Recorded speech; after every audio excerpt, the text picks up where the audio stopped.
এরকম আমি মুরগির মাংস করছি, এক রকমের পাতলা ঝোল হয়ে গেছে, এটা আবার একটু কষা কষা করে করছি। দেখো এখন কষবো, কষার পর আমি সস দেবো একটু। আমি ওই ঝোল খেতে পারি না মুরগি, অনেকে আমি ঝোল খাই।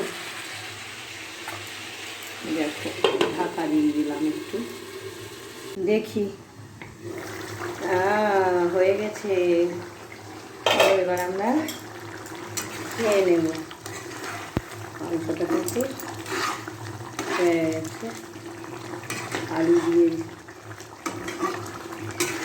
রান্না হয়ে গেল। চলো এবার নিয়ে চলে যাই ওখানে, দেখছি। দেখো আমার এ দেখো রান্নাটা হয়ে গেল, কিন্তু তোমরা খেয়ে নাও এবার। এ দেখো খেয়ে নাও। আর এ দেখো ঝোলটা এখানে এ করলাম, এখানে দেখো শুক্তো করেছিলাম একটুখানি, আর এই যে ওদের পাতলা ঝোল ছিল একটু, আর এই যে ভাত।